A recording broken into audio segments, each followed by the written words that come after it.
Hello and welcome to Edumate.tv, India's first live TV initiative focusing on higher education. I'm Aarti Khaneta Parmar. A lot has been happening and not happening in the world of education post the outbreak of COVID-19 and the subsequent introduction of India's new education policy 2020. Let's take a look at some of these which make our top stories. Delhi University admissions start today, go fully online. Many states yet to decide school reopening dates, unsure due to COVID-19 situation. Karnataka announces 3-week midterm holiday for schools from October 12th to October 30th.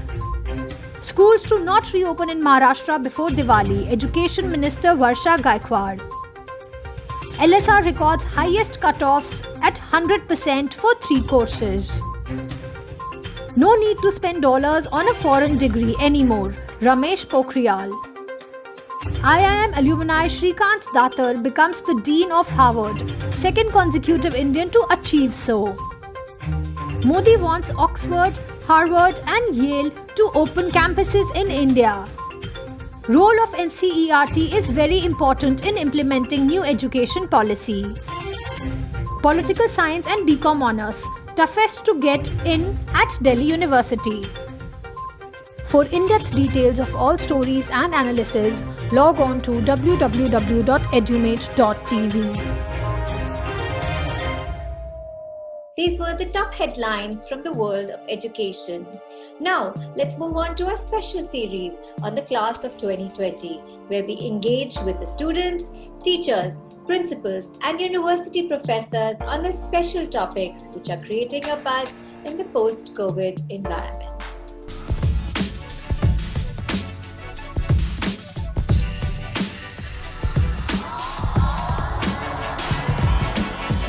We learn to live and live to learn in what has turned out to be an unprecedented situation, an unprecedented pandemic, with history being written across the geography of Mother Earth. And a minor virus has created a major catastrophe, making each and every one of us rewind, reboot, reset, rethink, re-strategize, reformat before we rebuild a new future, a new normal. This program is brought to you by Ahead Education, which looks at education ahead, and I say with great pride, it's powered by one of India's better universities in the north, IMS Ghaziabad. As always in our show, we have a host of luminaries from whom we hope to learn from.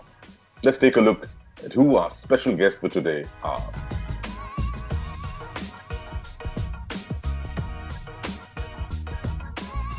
Higher education, professional education is a must. Of course, we all know that. But it assumes a unique importance, particularly in the post-COVID environment. Its importance magnifies in terms of diversity, in terms of opportunity, and also in terms of employability. What does that mean? Let's get our first voice in, Professor Alok Pandey, who's of course the head of IMS Ghaziabad. The opening address from you before we start going on to our questions from our students. What basically happens in India is that we have large number of educational institutions, but they still are very low for the requirement. Currently around 28 million students in higher education in India. And if you really want the gross enrollment ratio to grow up to 30%, by 2030, we would need a lot more. In fact, say approximately if you the total number of college-going students, if it goes up to say around 140 million, one of the highest in the world, we need to create at least 400 to 500 colleges per annum in higher education. Professional higher education is the only option for an Indian student to start working somewhere. Now, if I talk about management education, what can you do after doing management education? One, you would learn the trends in business and you will be able to find out as to how to work your way through an organization, how, what is finance, what is accounting, how is it linked to running a business. You probably will be studying different electives like finance, marketing, information technology, international business, data analytics, and all these subjects you have never studied before. You will come to know about things which nobody has taught you in colleges. We are very clear now, the kind of colleges, the way they function in India. They have no understanding that you also need to have critical elements of thinking in your education. They have only taught you how to remember, how to understand, and how to apply. How should we inculcate the qualities which is required to be a professional? Simran wants to know, as we prepare to enter a new era of work, what will change? Do you really feel the importance of higher professional education in this post-COVID era? And Mansi wants to know, what are the important points that we should consider before opting out for higher education after this pandemic? My dear students, at this point of time, we need to focus on more of contribution, more of doing, rather than talking, rather than defining things. My dear students, these three questions which you have put up to us, let me answer these questions based on two different angles. One, that I see it from the point of view of an emotional and social angle, where we say you need to serve the society, you need to contribute for the country, you need to contribute for the globe. Second, continuing to the first point, now we say, पहले हम कहते थे कि पढ़ेगा India तो बढ़ेगा India, अब हम कहेंगे कि आप करेंगे, if you do, the economy will get better. So better you do things rather than talking on things. My second point is most important, that is economic aspect, economic angle, that we need to create the professionals. You need to create professionals within you, my dear students. Now the point which you have mentioned, the question which you have mentioned, what should be the qualities for a higher professionals, a higher educationist? Let me take you through different points. Let me focus on 5 different points. First point is that entrepreneurship. Why professional education is needed? Professional education is needed to make you professional, to make you self-reliant, to make you employable. To become self-reliant, if you become self-reliant, I'm sure the country would become self-reliant automatically. Now, as an educationist, as an institution of higher education, higher learning at IMS Ghaziabad, we try our best to inculcate these entrepreneurial skills into our students through the Entrepreneurial Student Society Incubation Cell, where what we do different activities like Ideathon, like business art, like business mela, like business plan competitions with the help of our senior alumni and industry giants time to time. I am by heart a hotelier. I started with hotels. But incidentally, I fell into this line by chance and not by choice. I was actually studying economics. And suddenly an opportunity I saw, which I had never heard about sometime in 1989, about something called hotel management. I had absolutely no idea what it meant. I just applied. I got through multiple rounds of interviews and written examinations, and I joined. But before joining, I had absolutely zero idea what exactly is this line about, what happened, what will I become, how much I learn. I had no idea. I just jumped in. So there is a stark contrast from that era to this era, where I see my daughter preparing for her career right from class 8. She was very clear that this is what she will be doing in 9th and 10th and then 11th and 12th. And she has a plan A, B and C ready. That this is a plan A. If that doesn't click, there's a plan B ready already in place. And she's working on all those plans simultaneously. So there's a stark contrast. So I think because of the awareness which is there because of digitization or any other reasons has made a lot of impact. So, however, coming back to the question posed by Chetan, higher education. See, while working in hotels, I completed my graduation in commerce. I shifted after 5 years in the industry into training mode, into entrepreneurial training. While doing running an educational institution. I completed my PhD in tourism. At that time, to be very honest, I had no idea whatsoever why I'm pursuing my PhD. I was a businessman. I was into an entrepreneurial mode, and that was supposed to go on for forever. And I did my PhD. So then what happened? There were some unforeseen circumstances. I had to come back to job about 5-6 years back. The PhD helped. And here I am working as a senior director and heading a Z division with Quality Council of India. It's an autonomous institution under the Ministry of Commerce. So if any time we feel that this particular course at this juncture may not help, think again. Is higher studies necessary for securing a job? Muskan wants to know, how will COVID-19 affect the national exams like CAT, JEE, etc., and how will it impact the student's life? And Nimisha wants to know, what will have more importance? Courses from foreign universities like CFA, ACCA, CPA, or Indian Institute courses like CA or CS? CA was just giving me the, theoretical knowledge. But in CFA, I found that the practical knowledge was there. Like I was just studying GDP at that time. So there was some definitions of GDP and some more points was there in CA. I'm not criticizing CA because now CA has just adopted so many other things and they have just included some new variables in CA curriculum. But now at that time, CFA CFA was just teaching me how to calculate GDP, how to use GDP data, how to read GDP data. So that kind of study was there in CFA. So I opted CFA, and I am proud to be in CFA because it gave me a different spectrum. It gave me a different direction in my life to study the variables, to study stocks. Like I have many friends. Those are CA. And those are involved in stock market analysis.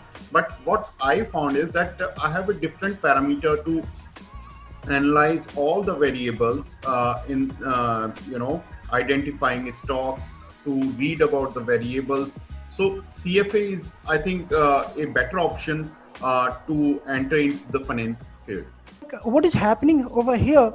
Those the traditional universities, those who are running the traditional programs like graduation and post graduations like MA, MCom and MSc, now they have entered into a professional higher education and they have started giving some professional like degrees like MBA and all. So here is the biggest problem, because they are having around 200 courses running with them and they are offering another course from a professional thing. So it's not their focus area, but still they are operating as one another program. But what is the requirement of industry? How employable, like how a student can be employable means the education provider must have an understanding about the industry. He needs to a requirement of market. He needs to understand. So wherein now the bifurcation comes. Like I'm coming from a management college at IMS Ghaziabad, which is an autonomous college and autonomous institution offering PGDM program. So basically our name stands for management education. We have been incorporated for imparting management education. So our main focus is like whatever we are producing, whatever students we are producing, that has to be like as per industry requirements. That has to be accommodated in industry. So we need to work closely with the industry, what they are looking for, and we need to. So what we are doing, we are trying to inculcate the requirements of industry in our students. That's we are working. And the problem is like in industry or in a market, we are putting a question mark on professional educations. Like most of the graduates and postgraduates are not employable. Priya wants to know, how should a student embrace himself or herself to become eligible for job, which have become a nightmare in this post-COVID world?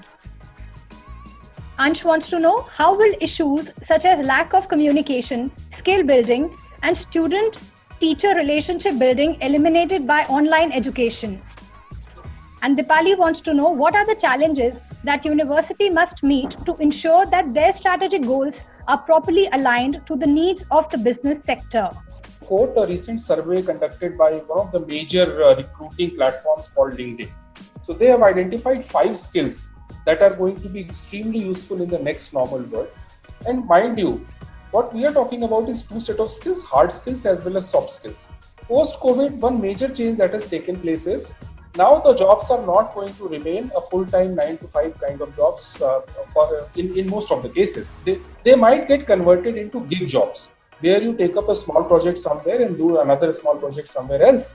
That not only opens a large number of doors for you, that is also going to be profitable for the employers. Having said that, which are those skills which you can transport from one gig to another? Right? So these are known as soft skills. Of course, we all know that. Soft skills are discipline and company agnostic. Remember, friends, that is extremely important. As young students, you need to focus on those skills which remain agnostic to functions, which remain agnostic to firm, which remain agnostic to different employment opportunities. Specific areas, specifically, I think one of the questions that came out, I'm very impressed that, this is a battle that has been fought in any and every organization, which today they talk of communication skills. People need to communicate. If you communicate, you will be able to solve the problem. And of course, in terms of an evolution that has happened, I can give you my own example. In the area of finance that I chose, I started my career with more on the financial services side, then had an exposure in the, core manufacturing industry. And of course, last, I think, about close to 21 years, I have been in the IT outsourcing area, which is evolving by the day. And so is, typically, and for all the students who are listening and interested in finance, finance function is completely evolved. It's no longer, limited to a role where today we say that, your job is only to stack up numbers or only to eventually help us generate a P&L and a balance sheet. I think it's completely changed. We are no longer called, pure finance, conservative finance guys, but we are called as business finance people. I got my sketches with myself, and I've got 6 to 7 sketches, and I'm going to show you.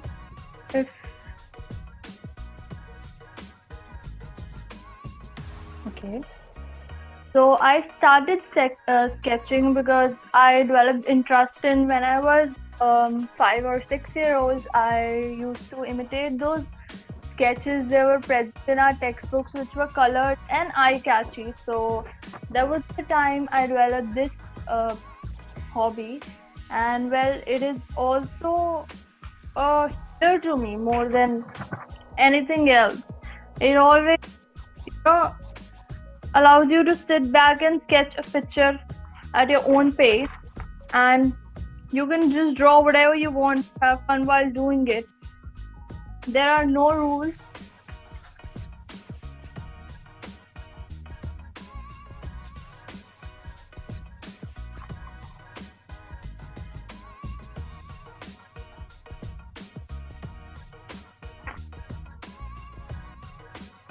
So Simran, talk us through the thought process that happens. I love the statement which says there are no rules. Perhaps that's the way you all wanted life to be. And do you plan to pursue this as a profession as well? What are your thoughts on this? No, sir, I don't want to pursue as anything else. It's not my passion. It's just my pace. Whenever I feel occupied by the bunch of thoughts, it is the only thing which contents me, and I feel ease with it, and it makes me happy. And whenever I feel a little stressed or something, it helps me in that. What a beautiful thought. And this is time, Dr. Surbhi Singh from the IMS, these are times when the students have been dealing with a lot of conditional issues like stress. And it's so imperative that they find their own space, because it's only when they find their own space, they'll be able to create space for others. Basically, in IMS Ghaziabad, we definitely try to give lots of openness to our students, so that they can create, they can come up with their innovations, agility, and their positive attitude. Since we are known for the professional studies, we offer the higher skill based courses. So we basically try to develop the critical thinking in our students. We try to nurture the thoughts, their deeper thoughts by our course offering. So, like in our campus, our main focus is to create a learning environment in which the students can actually come out with their creativity and innovations. Now, if I see for these professional courses, definitely they are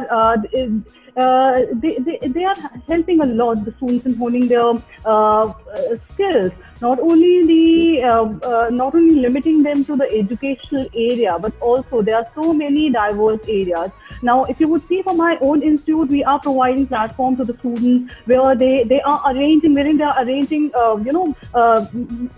events like food conclave, entrepreneurial sale, finance sale. And if I would say about these professional institutes like IMS and Technia and all these, they are definitely into providing fellowship opportunities to the students, exposures to the students, where they can where they are not able to not only just able to present themselves in a wider public area, but also they are able to execute.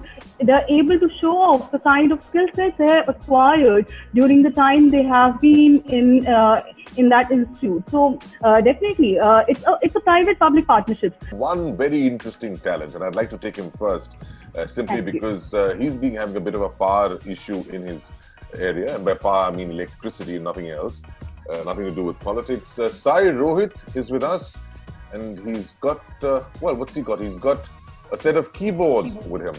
What's the key to your success, Sai? Let's hear it. I'm going to play Michael Jackson and Breathless song by Shankar Mahadevan. Wonderful. We're all ears. Please go ahead.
So congratulations to both of you, Sai and Simran. Thank you for spending some time with us and showcasing us your enormous talent. Well, we've also got to showcase a lot more. Several questions coming your way, but in just a moment. Quick break, and then we are back.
Welcome back to Edumate.tv, India's first live TV initiative focusing on higher education. Well, it is indeed an interesting class of 2020, isn't it? We will bring it right back to you after this short break, so stay tuned. Congratulations to Government of India on this new national education policy which has come after almost 34 years. Based on the foundational pillars of access, equity, accountability, quality and affordability, I hope this policy is going to bring huge changes in India's economic growth and human capital development. It amalgamates the best practices from several Western and Southeast Asian countries and even countries for Europe. We hope that with the draft new guidelines available to us soon, we all would be there to support the government on this wonderful initiative. Namaskar. Thank you Edumate TV and Mr. Chetan Sharma for giving me a chance to give my initial comments on national education policy. The policy is very comprehensive. I think the committee has done an excellent job. We have gone through the whole draft of the policy earlier. For higher education, where I'm working as a Vice Chancellor, I'm Professor S.P. Singh, Vice Chancellor of Royal Global University, Guwahati. I would say it's going to bring out many favorable, good changes with respect to whatever we are not in a position to do due to many rigidness of the earlier policies, a lot of regimented approach by the regulatory bodies.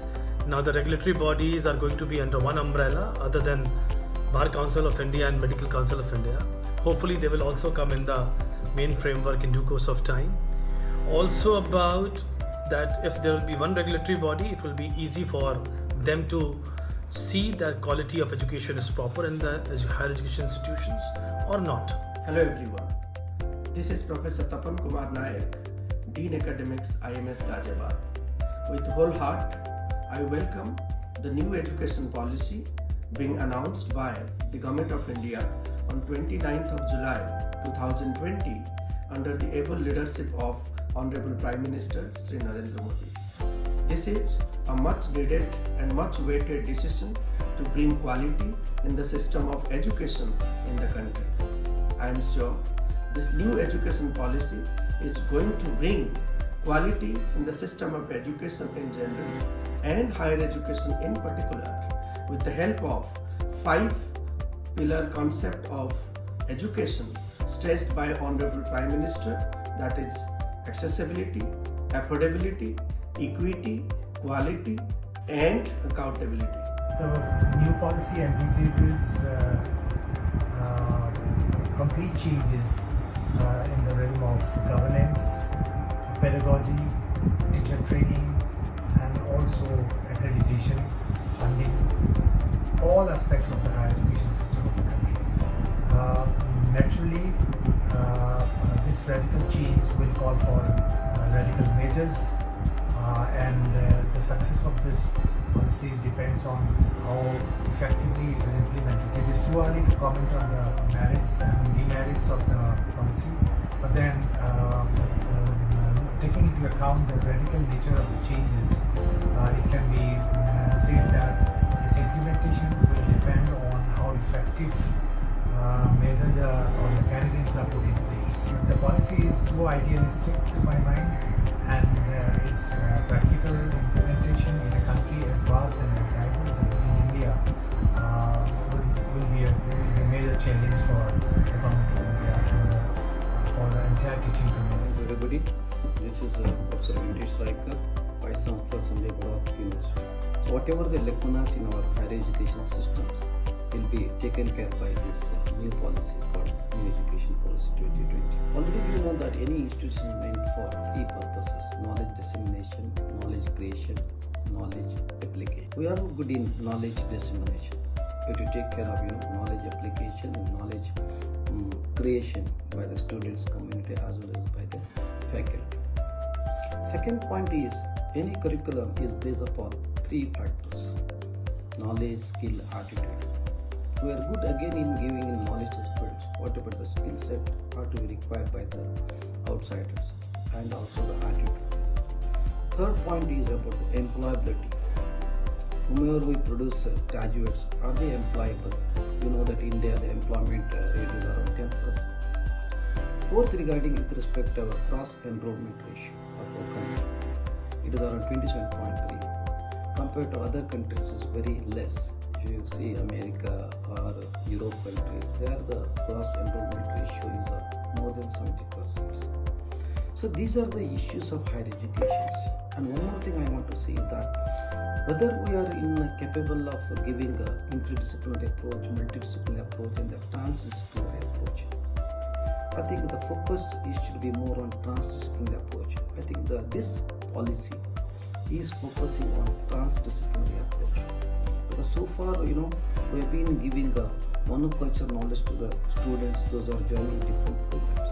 Today, this policy will replace this monoculture knowledge will be replaced by, philosophy, sociology, psychology, fine arts, etc., etc. The principles of these new education policies are like this: respect diversity and local context, equity and inclusion, use of technology, community participation, lifelong learning, critical thinking.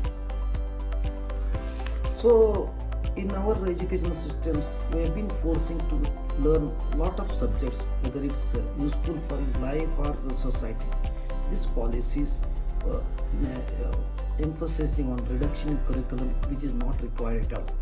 So it focuses more on core essentials, critical thinking, interactive classes, experience learning, project-based learning, and case-based approach. So these are the plus points of this national education policy. At the end, I would like to say, in education system, in especially higher education system, the emerging technologies like machine learning, artificial intelligence, data analytics, blockchain, IoT, machine learning, these are to be taught to the students irrespective of the programs, because these are the need of the hour. I think this national education policy will take care of the inclusion of new technology which is required by the industry and society, then focusing more on transdisciplinary approach, that is the need of the hour. That means an engineering student, if he is interested to learn in music, he can learn music taking one subject or two extra subjects. So I think, and also this NEP is taking care of the advanced learners also. A boy is very intelligent. If he wants to finish his degree within 16 years, this NEP is allowing them. So overall, I think this policy will take care of the economy of our country, and also I think we will once again emerge a universal guru for higher education.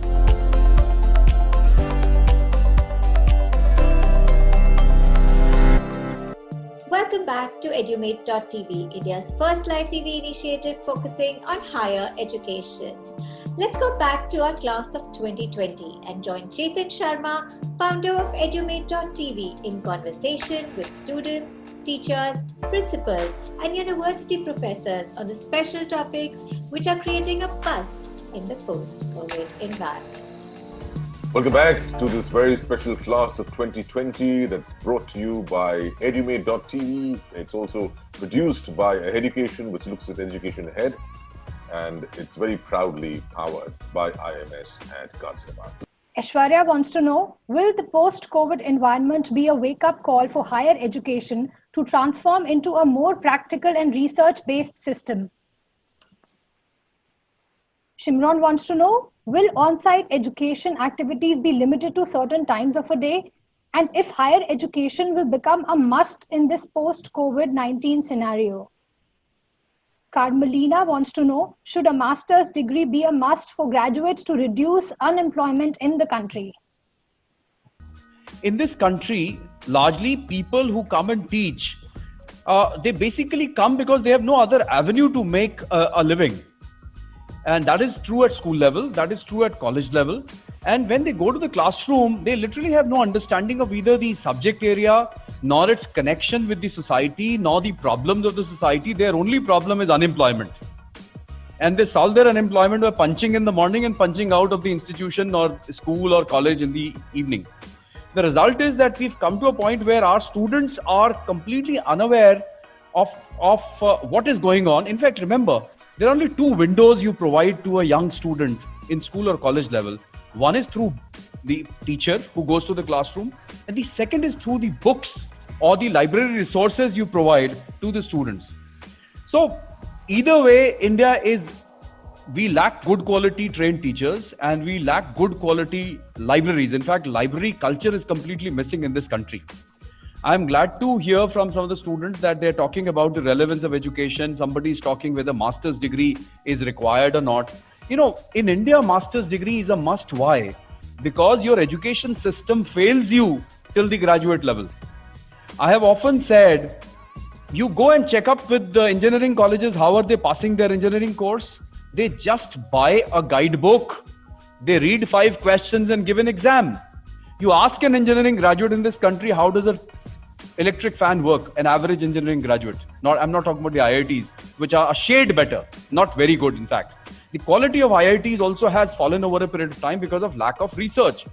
So what my take on this, one, that research is an integral part. It should be there from graduation level. But before that, we need to have teachers who are trained in research, and efforts should be made to ensure that only trained teachers go to the classroom. Our institute, in Technia Institute, we focus on many skill-oriented activities that will upskill the students so that they could adopt and they could compete in the market.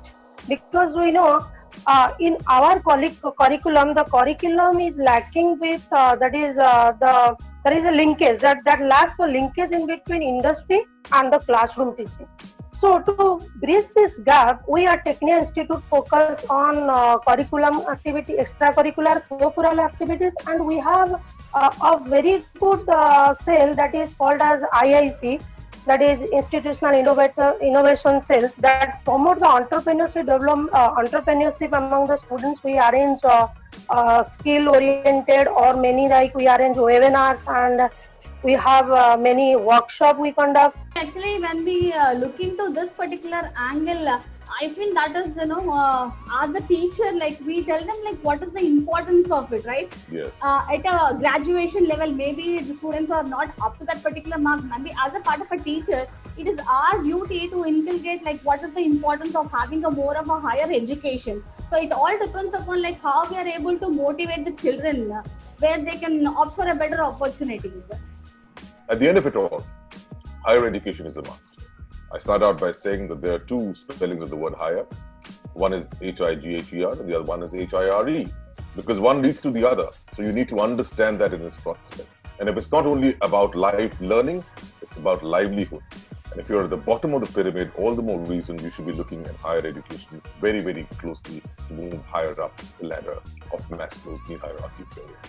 And as I often say, it's higher education that bestows you with the 3 R's. First, of being relevant. Next, of being responsive to the changes. And C, being responsible. And if you're that, then you're in the making of a very self-reliant India. Thank you for joining us and being a part of this show. As I always say, to educate better, you better educate.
pillars of access, equity, accountability, equality, and affordability, I hope this policy is going to bring huge changes in India's economic growth and human capital development.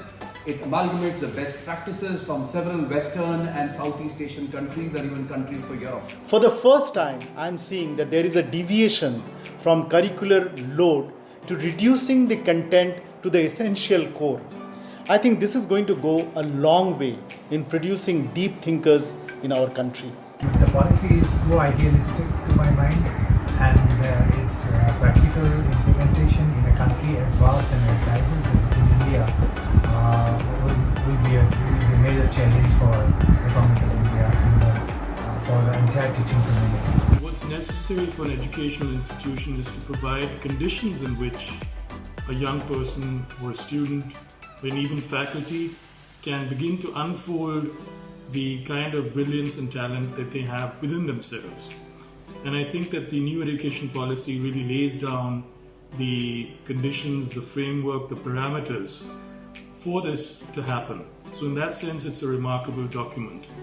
Well, ironically, the new education policy aims not just at education, but the entire gamut of human resource development, as it expands the lens beyond structured curriculum and predictable careers to a holistic 360-degree character-building process, as it addresses the critical needs of employment and employability, offering a creative mix of flexibility and focus all throughout the learning life of a student, as it empowers the teacher, enhancing transparency and accountability through leaner governance. The new education policy truly has the makings perfect and clear 2020 vision, provided it's implemented in true letter and spirit.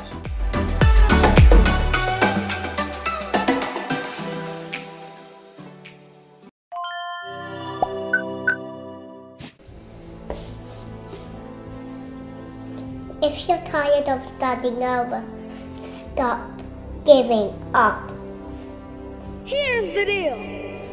I can do anything, be anything, create anything, dream anything, become anything. My dad always says, you are what you do, not what you say. Well, you grown-ups say you love us, but I challenge you, please, make your actions reflect your words. If you believe in yourself, you will know how to ride a bike. If you don't, you just keep practicing. I like my pajamas. I like my stuff. I like my rooms. I like my whole house. My whole house is great. I can do anything good. Yeah. I can do anything. I just want everything to be good as possible. Nothing else. You better not give up on us. No, you better not. Because, as you know, in some cases, you're all we've got. And if I can be nice, I think all of us can be nice too. This is your turn. Now go out there and take it. Welcome back to Edumate.tv, India's first live TV initiative focusing on higher education. Coming ahead is a very special show, The Vice Chancellor, with Dr. Abhay Kumar, Vice Chancellor, IEC University.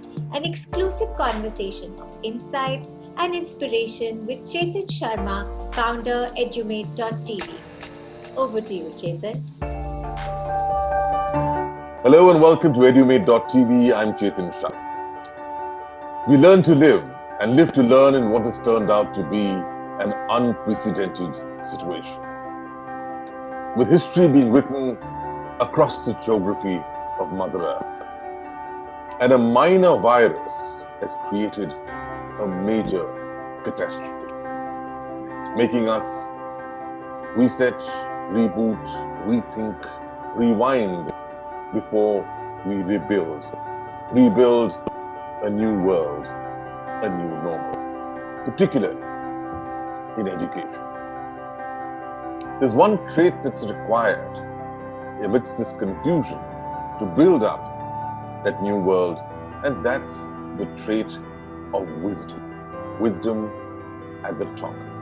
Wisdom to learn from past experiences and knowledge, and the wisdom to be able to anticipate, embrace, and evolve with the new normal.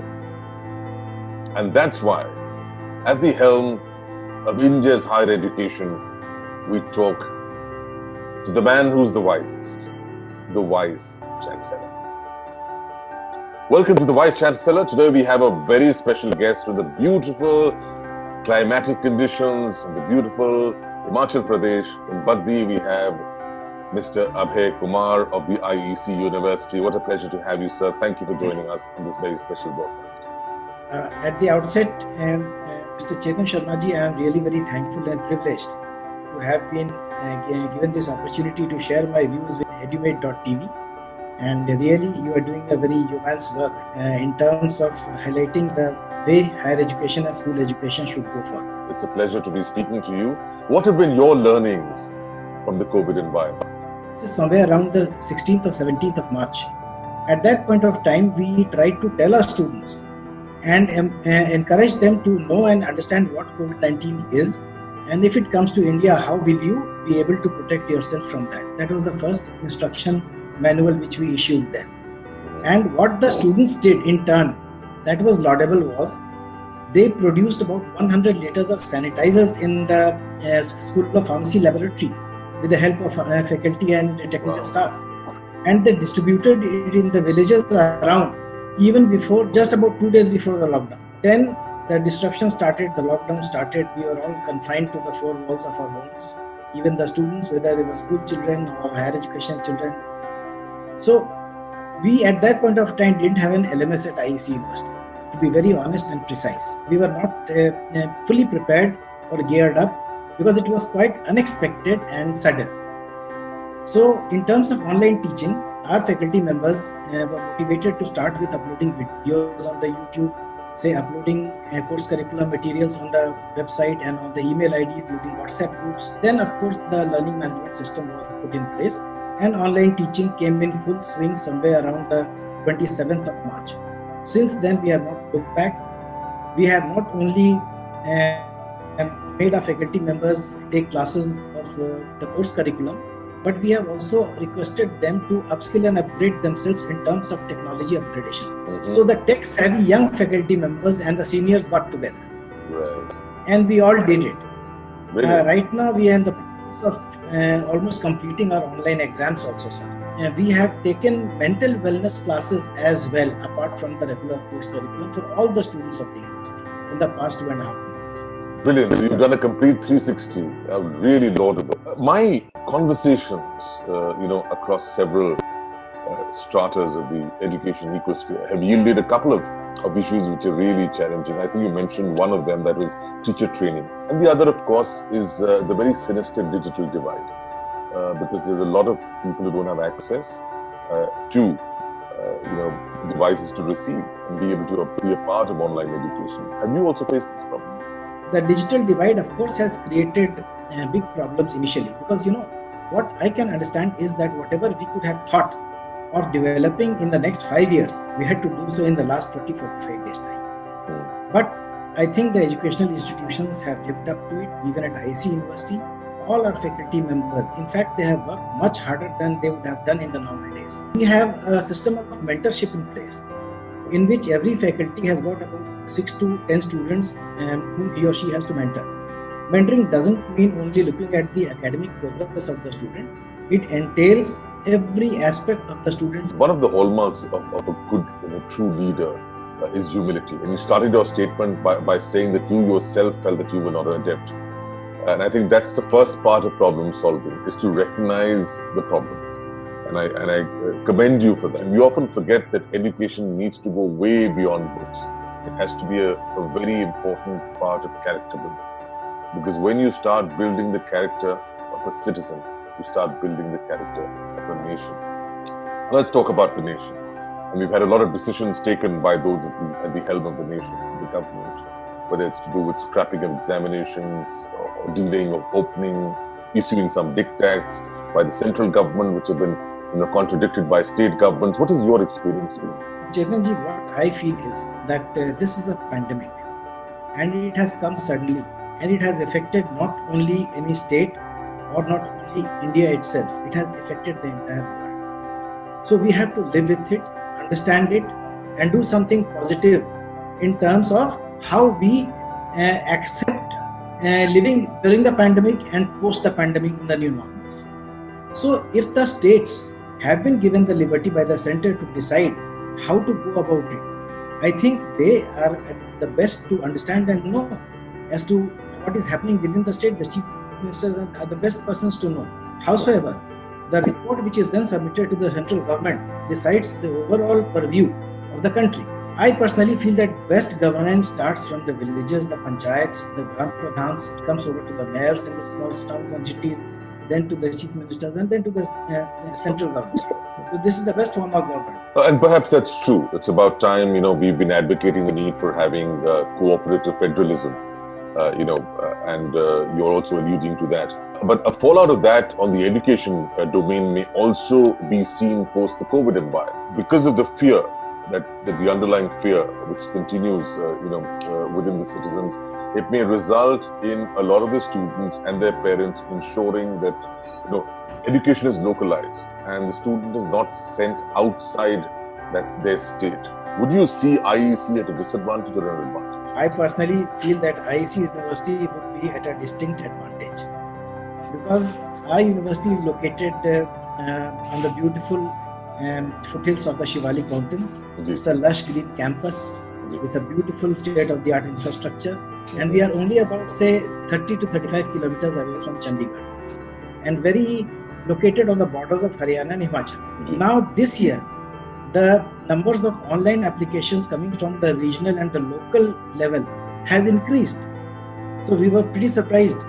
Yes, but that would be a bit of a pity because, amalgamation of society is also very key. You need universities to become melting pots and people from all states coming in because they get a new sense of character, a new flavor, a lot of interstate learning, different backgrounds, and apart from that also, you tend to leverage the best from the various states. That would be a bit of a miss, right? Chetanji, I do agree to some extent. In fact, we also have students from various states of Jammu, Kashmir, Bihar, Uttar Pradesh, even Rajasthan and Madhya Pradesh also. But then we have to understand that this is not going to be a permanent phenomenon. Sure. Maybe for a year or two, because mankind has a penchant for bouncing back from any crisis which it has faced in the past also. When we talk about amalgamation on the national level, we would also feel that amalgamation in the global level would be depriving the students in the times to come. Yes. Say for so a year or two would not matter much if I feel that the children of a country are safe and healthy and they are getting education and good education, quality education at their doorsteps. So why not take advantage of that instead of wasting a year? In that capacity, sir, then we'd like to hear from you as to what IEC has got on offer. Do confirm that IEC is very adept with the new normal career options which will be unfolding as we move forward, because employability is very key and the relevance topics of study are paramount. I'll give an example, Chetanji, how concerned we are for students' employability. Let's start from the final year students whose offers were withdrawn, some of them, this year. It has not only happened with us, it has happened with almost all the education institutions, including IITs and IIMs. Sure. Actually, our university is situated in an area which is the biggest pharmacy hub in Asia, Vadi. So we have a very good rapport with the pharmaceutical industry around. And what has happened is the pharmacy placement has been 100%. And when I say 100%, it is actually 100%. The rest streams, I can say 70 to 90 as of now. What we have been trying to convince the students and parents is that being unemployed wouldn't be good for you. Being underemployed is better, at least for a year. If you are offered a salary of say 50,000 somewhere, Now, if you get you a job at 2025, I think you should take that job, gain experience, consider it as a project. Right. So we have tried to mentor them, convince them on this aspect. Secondly, what we have done is that we have had collaborations with a number of industries recently. Just before the lockdown, we were fortunate to have done it. IBM, Honda two-wheelers, Okinawa electrical vehicles, ARB bearings, and Shiv Naresh. So what has happened is these collaborations with industries has given us hope that some of the students would be directly taken into the collaborative industries and the rest may be into the OEMs. They have given us that assurance that we would place almost all the students who are attending our training sessions, which is embedded in the course curriculum of BTech, for instance. Then we come to the next situation, sir. I personally believe in the sharing of resources. We have to share our resources during these difficult times. So I initiated having a collaboration, unwritten collaboration with some private universities nearby in the region. And initially I faced a challenge when I asked some of them that we could share our classes with each other. Teaching 60 students online by a very good professor of an university, say 60 more students joining the same class will not matter much. Or a very good video prepared by our faculty members, suppose of the School of Engineering or Pharmacy, can be made use by some other university because the syllabi are almost, the basic concepts are almost the same. So initially I didn't get much success. But when I myself took upon the mantle of teaching management, being a man of management in one of the other universities, saying I would start it by teaching them, they came back. And what I believe is, sir, that whenever you bring a new change, try to bring a new change, there is resistance to it. Sure. But ultimately people come to the board. Quite remarkable, not just the flexibility, but the open-mindedness and the perseverance you've shown in pushing that open-mindedness. But that having been said, tell me a little bit more about Mr. Abhay Kumar. You've had a commendable career. Talk us through that. When I was in school, St. Joseph's Collegiate Allahabad. In fact, whatever I am today is because of my headmaster, one mentor who changed and transformed my life. And not only my life, but the life of every student in my batch and in all other batches. We adore him. In fact, when we pray to the Almighty, we pray to Him also for giving us what we have. That is the sort of mentorship we require today. I did my BSc schooling in Allahabad, then my BSc and my MBA from University of Allahabad, where I was in a hostel which was known as Mayor Hostel or Dr. Amarnath Jha Hostel. We were groomed at the school level by my headmaster, then groomed at the hostel level and the university level by some very good faculty members there. So the point I stress now is not that grooming is only on the part of the mentor or the teacher or on the environment. Grooming depends on the person who should be receptive enough to receive that grooming. So that is how I try to tell my students that the sun shines for all. But then to receive it, you have to stand below the sun. You have to take the rays onto your body so that the rays of the sun help you. And my message to my students is always that I am with you, for you, and you have to somehow try to get what you can from the best from the faculty members and the staff. This is your onus. Tell us, what do you think is required to make education a sunshine sector? If we really want to make education a sunshine sector, as you said, initially the leadership has to be very open. And they have to not only be open, but try to moot out new ideas, new things, like skilling. We talk about skilling, but what sort of skills are we doing? We are simply giving them a course structure to study. We have to give them on-hand projects to do. So when we want the sunshine in the education sector, I believe that we must all be wedded to the concept. I use the word wedded to the concept that we are not here just to teach. We are here to transform lives. Absolutely. We must believe. We are trying to build an ecosphere which is far more responsive, which is far more relevant, which is far more responsible. What would be your advice to the several players in the education ecosphere? The student, the parent, teacher, and vice chancellors like yourself. Let's start with myself, because I said that the base of the pyramid can be strong if the right message comes from the top. The Vice Chancellor has to be very clear about the concepts, what exactly does the university stand for, and what we wish our faculty members, deans and HODs to deliver. That vision should be very clear. A Vice Chancellor may be a Vice Chancellor because of the experience and the age and maybe the degrees he has acquired. It is the chair which is important, sir, not the individual. I always believe in that. I believe in a collaborative leadership. That means all the individual faculty members and deans are close to me in terms of knowing and understanding what I exactly want out of them. If they have any difficulties, they would simply come back to me, just like a younger brother or a younger sister. This is the sort of environment I have tried to build. As far as the students go, we have to tell them that we are there for them. They don't have to worry. First thing is, they should feel that this is university of their own. They should come to us with ownership, and any problems, even the Vice Chancellor's office is open for any student to drop in any time, of course with a protocol. So in fact, why am I there? I am there for the students. So it has to come as a mentorship and a relationship between the university, the faculty members, the Vice Chancellor, the parents and the students.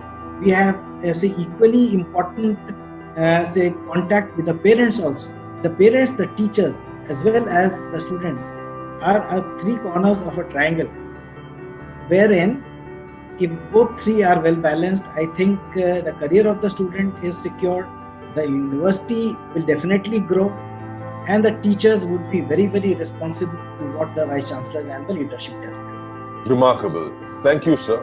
Thank you so much for giving me the opportunity to learn from your clarity, your open-mindedness, your practicality, your understanding of relevance, your understanding of the human mind, your level of anticipation, your level of proactiveness, and your level of gratitude. And you remembered your own headmaster, and of course, above all, your humility. Thank you so much. It's been a wonderful learning experience, and you've truly been the Vice Chancellor. Thank you, Chetanji. So nice to give me this opportunity. And one final word on our initiative at Edumate, sir. You are going to go a long way, sir. And this is the commencement of a long journey.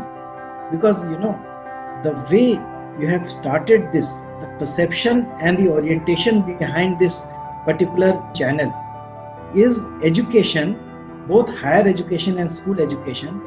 And if our children are groomed properly, and I think your contribution to this would be immense.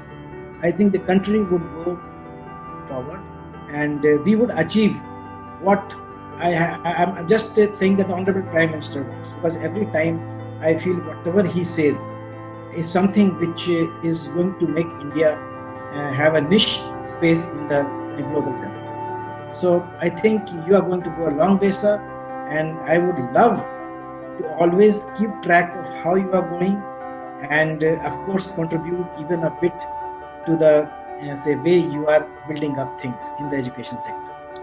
Thank you so much, Chetan. Thank you so much for your encouragement, sir. Thank you. Thank you, sir.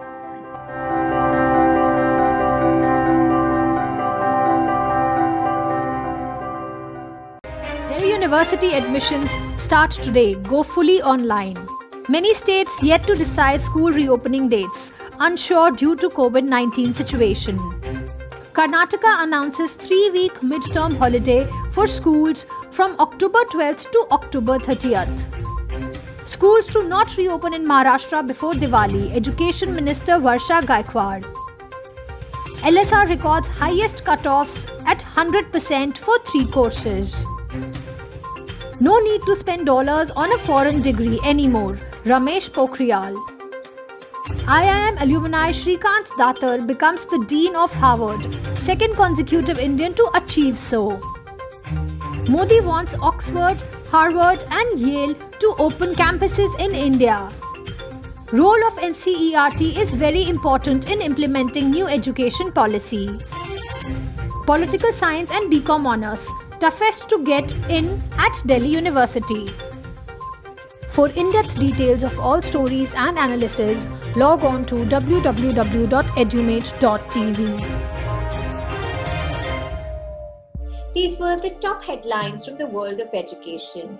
Now, let's move on to our special series on the new normal, Candid COVID Classroom, where we engage with industry, domain experts, principals, and university professors on special topics which are creating a buzz in the post-COVID environment.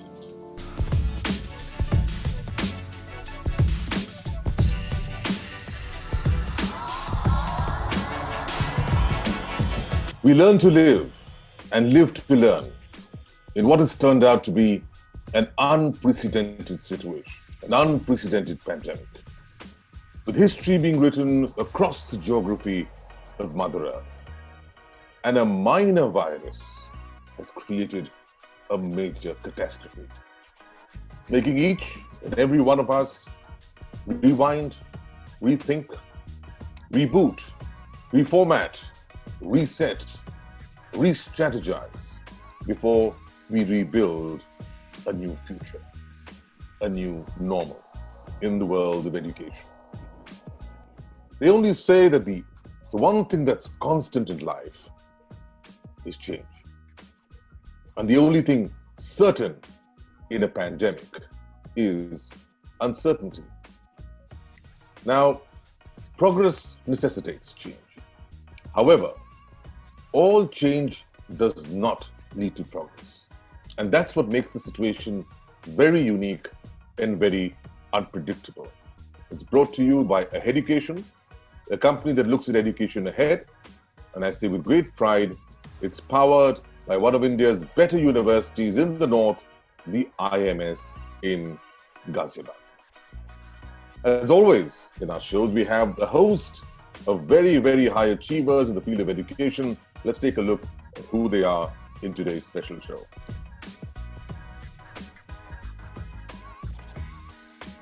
But this is, of course, a time of challenges. This is also a time of opportunities.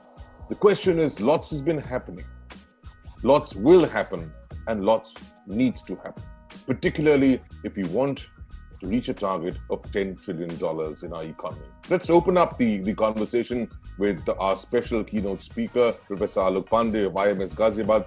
Thank you for joining us, sir. They say that 10 में बहुत दम होता है, 10 का दम, और 10 trillion में तो लगता है जरूरत से ज्यादा ही दम है. Is it possible to achieve it? If so, how, when, with what steps? I would basically focus on some important areas where we talk about making India a $10 trillion economy. Yes, it's a big dream. Probably if we grow at 8%, we may grow from 2019 at a level of 2.7 trillion to 2025, 5 trillion, probably by 2030, somewhere around 9 trillion. But if I look at the way we are going it, I'm not too happy about it. One of the most important reasons why India grew in the years of 50s and 60s and 70s was that we were not competing with the world. We were collaborating. How did we create IITs and IIMs? We created them not by competing with them on global rankings. We created IITs and IIMs in close collaboration with large number of international institutions. Probably initially we started with American institutions. And we had all the 3 IITs, 4 IITs initially, and the IIMs in collaboration with renowned institutions who themselves were ideologically very strong and with very strong intellectual capital. They trained our teachers not just in India, they trained teachers from Africa. They trained teachers from all across the world, from Singapore. Under Lee Kuan Yew, Singapore also had a collaborative association. Countries from Middle East. Now that collaborative spirit also went to agriculture. M.S. Swaminathan, the father of Green Revolution in India, met Norman Borlaug for the first time when he was a PhD scholar. And he was doing a research on memory of potatoes. And Norman Borlaug was very interested in meeting this young man. Later on, with Norman Borlaug and with the advanced breeds of wheat in India, India reached from 10 million tons of production of wheat in 1960, which it had attained after 4,000 years of civilization, to almost 20 trillion tons by 1968 or by 1970. Let me tell you, there is only one way people grow: when they find out their strengths and they provide support to the weak, and they find out their weaknesses and seek support from the strong. There's nothing wrong in it. The world is one family. First of all, are we looking at this number, 10 trillion, as a number itself? Obviously, the moment we look at it as a number, then there is the possibility of hits and misses. There is also a question of how long will it take to complete this journey of going up to $10 trillion. And then finally, the question is, how do we do it, and whether it is at all worth doing it at the cost of so many other things. But if this $10 trillion economy is merely a symbol of making a better India and more inclusive India, and in India where entitlements are not only cherished, but they are given, and deliveries are sought in a manner that nobody has to go that extra mile to bribe somebody, do some kind of a corruption to get certain delivery. It's very, very tough to get it within a time span, but we can get it as we have a labor surplus economy.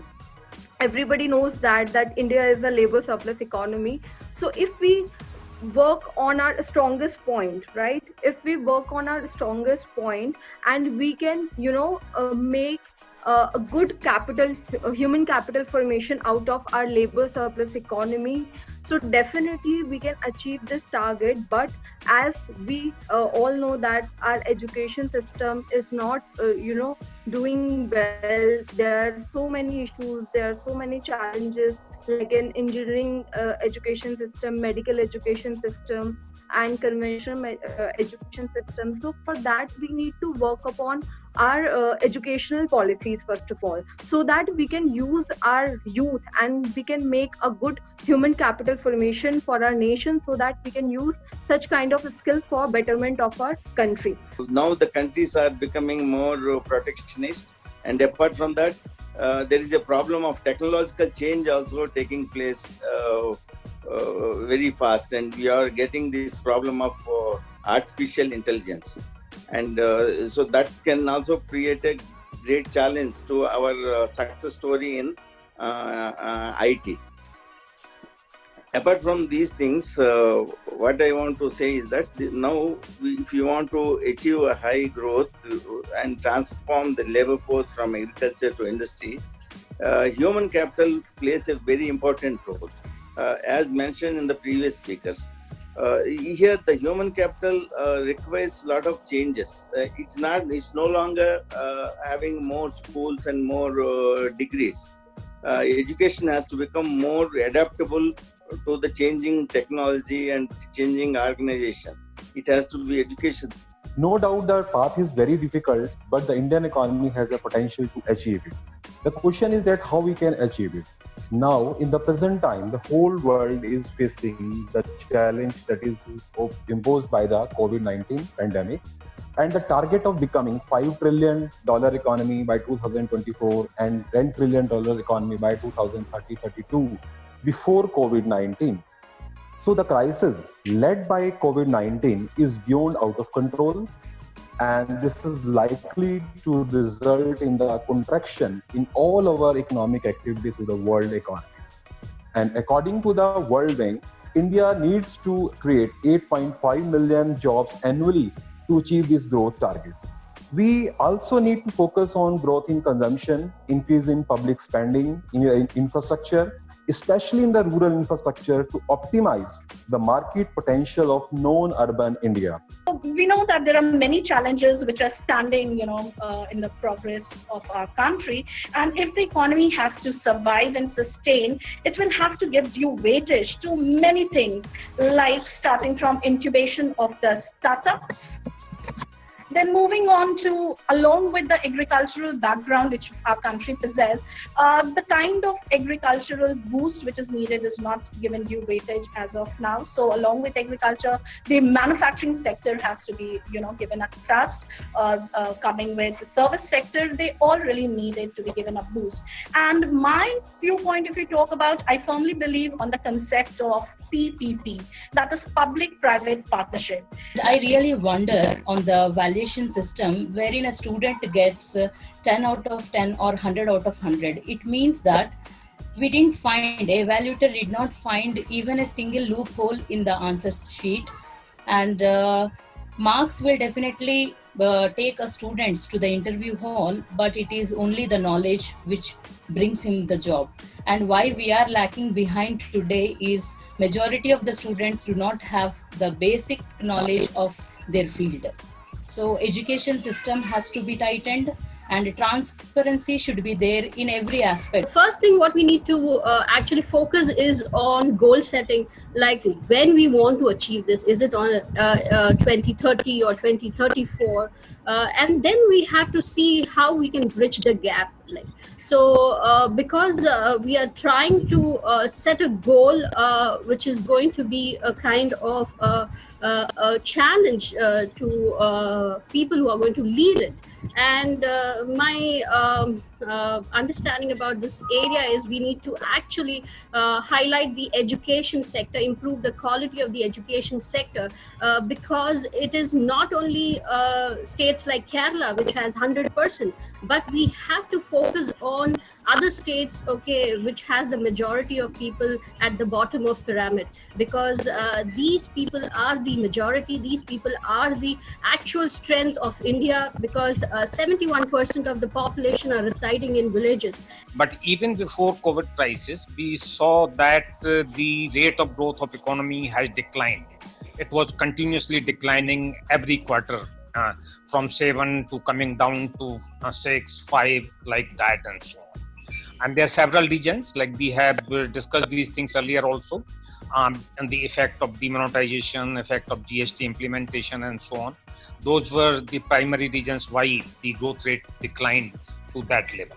But that is a past story. Things have changed, completely changed now.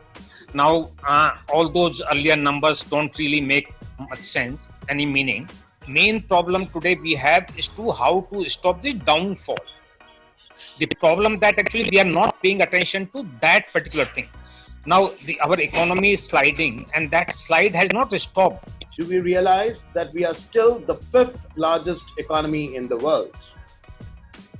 So US is close to about $20-21 trillion. China is close to about $14-15 trillion. Japan is about $5 trillion, right? And Germany is $4 trillion. So though we are 5th on, let's say, nominal terms, we are 3rd on purchasing power parity.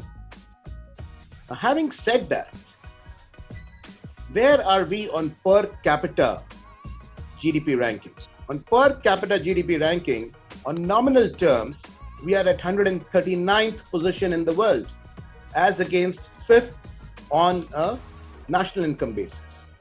So what does this show? This only shows that on a 1.3 billion population, 130 crores of population that we have, and 70% or 67.7% to be precise, of the population living in rural India. So when we talk of inclusion and we talk of financial inclusion is extremely, extremely important.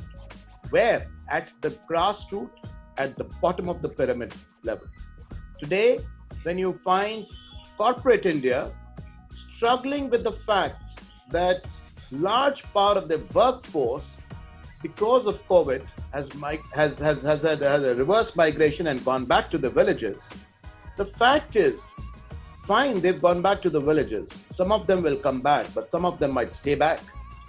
But are we doing enough in terms of ensuring that there is enough financial inclusiveness for them so that they can be enterprising, they can be entrepreneurs, they can come up with value-added products being in their own native places?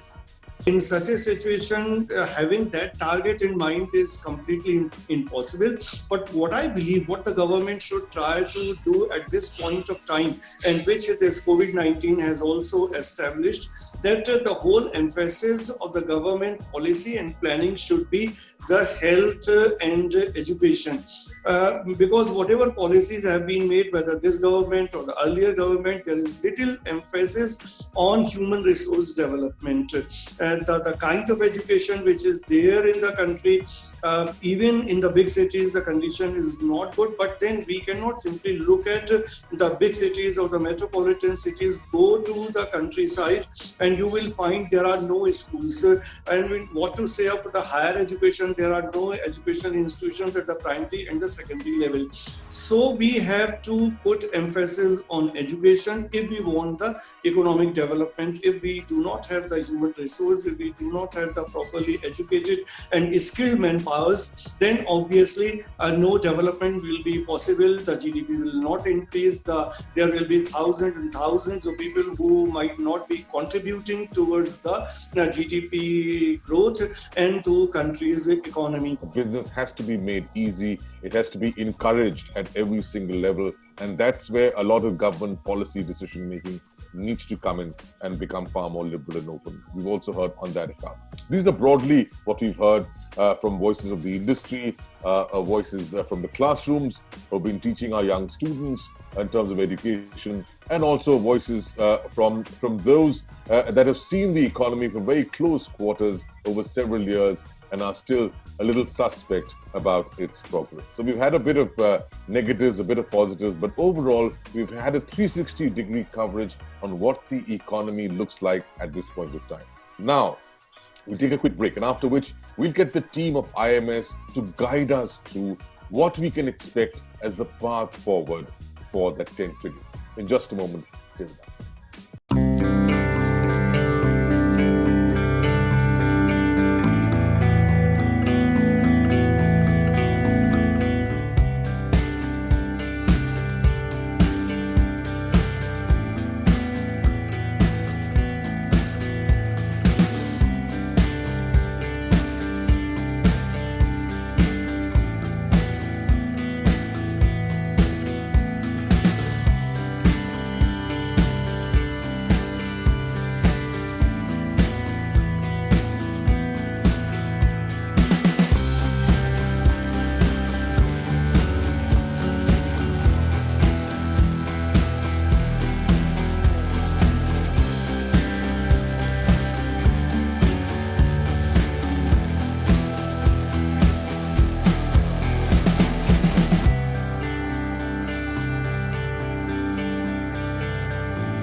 Welcome back to Edumate.tv, India's first live TV initiative focusing on higher education.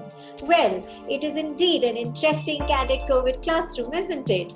We will bring it right back to you after this short break. So stay tuned. Find something you love to do. Do it every day. Be obsessed. Balance can come later. Use your imagination. Put pen to paper. Declare your intentions. Set small goals. Knock them off, set more goals. You have a lot of potential as a child, but none of that is capable of manifesting itself as freedom before you become disciplined. Build confidence. Grow a deep belief. Outwork people. Play the long game.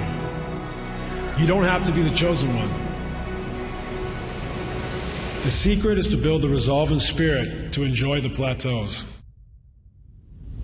The times when it doesn't feel like you're improving and you question why you're doing this.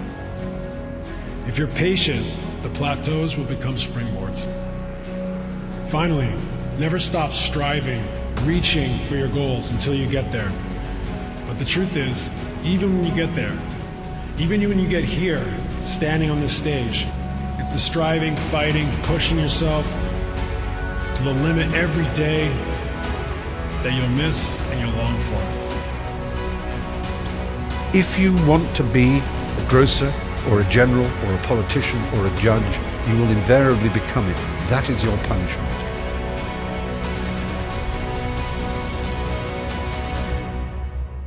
If you never know what you want to be, if you live what some might call the dynamic life, but I will call the artistic life, if each day you are unsure of who you are and what you know, you will never become anything, and that is your reward. When you grow up, you tend to get told that the world is the way it is, and your life is just to live your life inside the world, try not to bash into the walls too much, try to have a nice family life, have fun, save a little money. Life can be much broader once you discover one simple fact, and that is everything around you that you call life was made up by people that were no smarter than you. How many of us, I wonder, can recall that childhood moment when we experienced happiness as a state of being, that single moment of untarnished joy, that moment when everything in our world, inside and out, was all right. Everything was all right.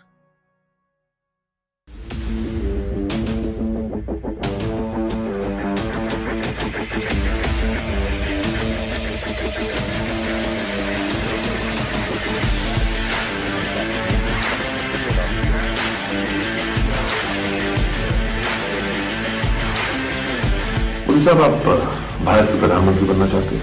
मैंने कभी बनने का सपना पहले भी नहीं देखा था, आज भी नहीं देख रहा हूँ, आगे भी नहीं देखूंगा.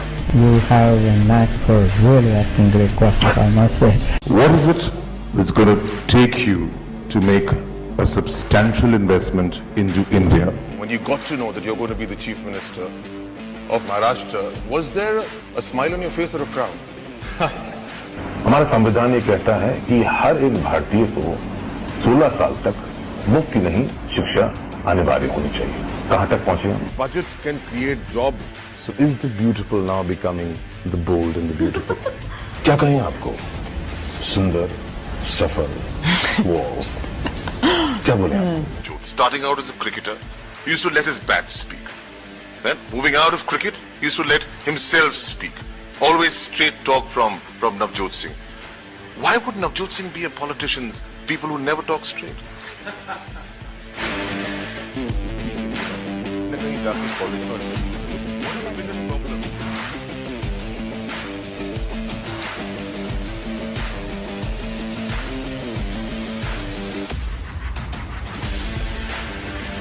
बात करते हैं परीक्षा की. मस्ती के साथ वो छात्र पढ़े, लेकिन उसका वर्ष हम खराब नहीं होने देंगे. जाके कॉलेज में admission की जरूरत पड़ेगी. एक बहुत बड़ी चुनौती जिसका students they like drawing or other things. If they get the funds, they are not able to spend them in time. But actually, what does a child need?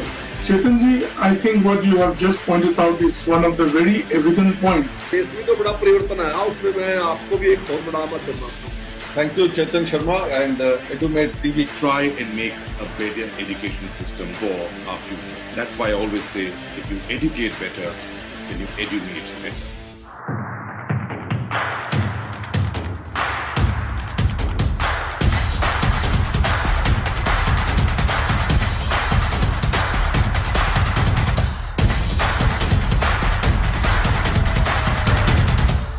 Welcome back to Edumate.tv, India's first live TV initiative focusing on higher education.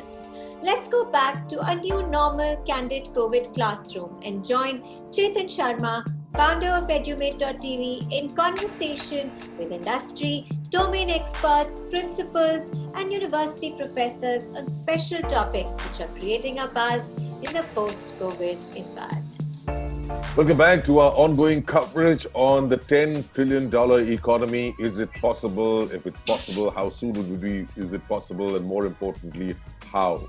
And now it's time to take an observation check from our team at IMS, who've been doing a stupendous job day in and day out on trying to open the minds of our young students to look at life with the perspective of a future which will enable progress which is cumulative, progress which is enhanced, and progress which is sustainable to ensure that the targets set out by the leaders of this country can be met sooner than later. And since last year, the economy was growing at 7.5% around. Now this year it has gone down to almost 4 to 5% due to this unprecedented pandemic throughout the globe. Now looking at this number, now to achieve the $10 trillion economy, we must grow, our GDP must grow more than 7.5 to 8.5% every year. Now we need to be very realistic. As Dr. Nandini said, that this is just a number. This is just a number we are emphasizing at the cost of so many factors which we are outrightly ignoring them. We need to understand, as an educationist, as a teacher of economics, I do realize my students to understand between the growth and the development. We all have been talking on growth since last 1 hour, but we have forgotten to emphasize on development. There is a very different, thick line difference between growth and development. Economic growth is basically when we say the economy is growing at a particular number. The basic concept behind the economic growth is per capita income. If you look at the number, it has been growing from 466 rupees in 1950 to 1,35,000 rupees approximately. Have we really developed? Is this number of 35,000 rupees per capita income is helping us to grow? Absolutely not. Why? Because we know Indian economy is being suffered with a large disparities, we call it, so far as income and wealth is concerned. Research says, last year also, research says that approximately 1% of the total population of a country, they are holding almost 58% of the total national income and wealth. And 99% of the rest of the population, they depend on, they hold only 42% of the total national income and national wealth. Now this shows whether you have increased from 466 rupees to 1,35,000 rupees per capita income, that's gone in vain, which leads to unemployment, disguised to unemployment, I have told you before also, and a poverty at large. India has done tremendous progress. Over the years, we have jumped around 65 notches on ease of doing business. But let's scratch the surface a bit. Ease of doing business survey is conducted only in Mumbai.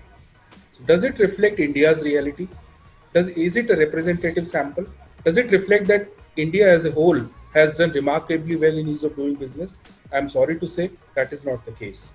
We need to diffuse the ease of doing business down to the district level, state levels, and we may begin with the state level. India is a federal structure, and we can actually promote competitive federalism and ask the states to compete with each other in enhancing the ease of doing business of their respective states. That is happening. That is happening at some places. When we first did this survey, ease of doing business, Gujarat came first, but then came Andhra, then came Telangana. So that competitive spirit, unless we kind of fuel it, India cannot have a diffused ease of doing business, improvement. That will remain confined to a few pockets like Mumbai. So we need to bring it down to the district level. We can have, like in Swachh Bharat Abhiyan, we have competitions, and I think many districts have been doing well because of these competitions. So one year it is Indore, next year we see Ghaziabad does very well on Swachh Bharat Abhiyan. That competitive spirit has actually built into the system of Swachh Bharat Abhiyan. That has to be translated to ease of doing business also. We will have to build entrepreneurial skills in our people, especially we are from business school, and we have to focus on the strong manufacturing base and the service industry, which contribute to about 85% of the GDP. We have a very large pool of highly flexible and educated manpower. That's the strength we have. Mm-hmm. We have a very large domestic market as well. I mean, unlike other countries, India has a very large, and somebody said it can be about $4 trillion, maybe 25. Figures may be different. Indian customers become very demanding. One of the reasons for Japan to succeed is that their domestic customer has become very demanding, and that's the reason everybody has to produce quality. That change is happening in India, and we must see that Indian companies will have to produce quality products, otherwise they can't proceed. Except Canada, there is not even a single country which is right now being governed by anybody who is not right-wing leader. So most of the countries are being governed by the right-wing leader, and balance of trade and the balance of payment was the issue of debate. But now this is not the issue of debate in terms of the trade and commerce. This is a pure political issue. So what is happening in terms of in most of the countries is that rather than talking about the globalization, the countries are shifting towards something which is called as conservatism. Now, if the conservatism is the key issue that we are going to achieve, that means to say that India must have to try to get the answer of this $10 trillion economy by means of expressing that how we can beef up our production sector. Remember, there is no one size fits all in the global world for attaining 5 trillion. In case actually we are making a too big a braha about a 10 trillion word, 10 trillion is not difficult to achieve. It is easy to achieve, provided we start looking into some of the key ideas. One is the role of policymakers, as someone said in the beginning. Mr. Vijay Kumar said, policymakers, well, if you have a T.A. Pai as a chairman of Food Corporation of India and Ashok Gulati as chairman of CACP in 1970s, agriculture grew because the bureaucracy and the politicians and the policymakers supported them. Lal Bahadur Shastri personally went to Anand, I gave the example, and people like Atal Bihari Vajpayee, Yashwant Sinha and Manmohan Singh, they supported the growth of transportation in India. So what we need to do is, we need to focus on some key points in a time-bound fashion. For example, in next 1 year, focus on education. I said, do not focus on ranking. The problem in this country is that we are so driven by the caste system that we always want IITs are better than other institutions, IIMs are better than other institutions. I don't agree with that. Any institution is good based on what it does. Any new institution, so suddenly we've got Reliance's university, which is not even there as a top institution, and they say, no, it's a greenfield institution, and greenfield institutions can be better than existing IITs. So let's come out of this idea of top ranking institution in the world. Let's start working for the nation, improve spending on education and R&D. We spend the lowest in the world. Quality of education, not through rankings, but through actual work. Financial inclusion. It's global warming time. Economies need to heat up as well. And from India's point of view, as what Professor Alok Pandit talked about, investment has to be in the right direction. And when I say economies have to heat up, I mean exactly that. Investment has to be in heats. Heats is an acronym where H is for health, E for education, A for agriculture, T for technology, and S for sustainability. If you do that, well, you have only one way to go, and that is up. Thanks for being a part of this show. At the end, as I always say, educate better, you'd better educate. Thank you.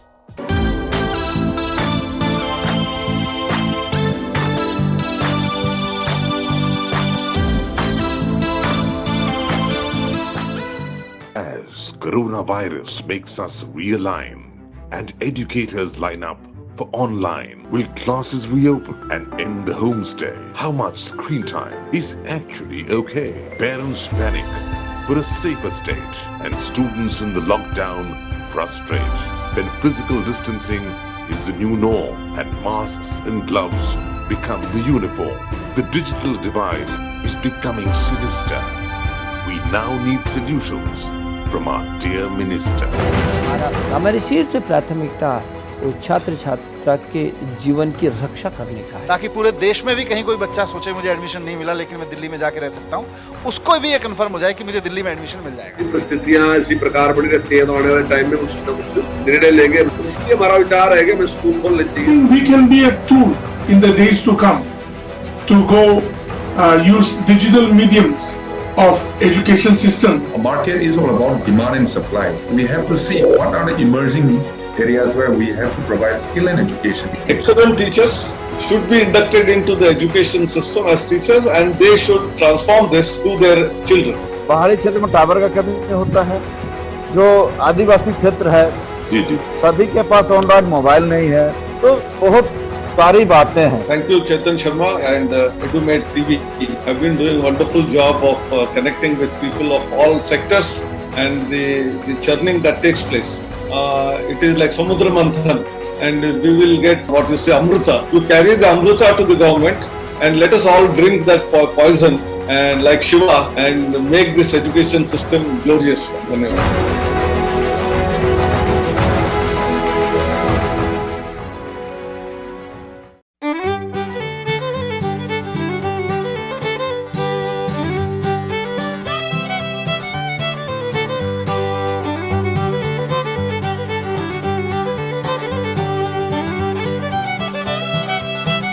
Congratulations, class of 2020 India. My compliments to you. Dear class of 2020 India.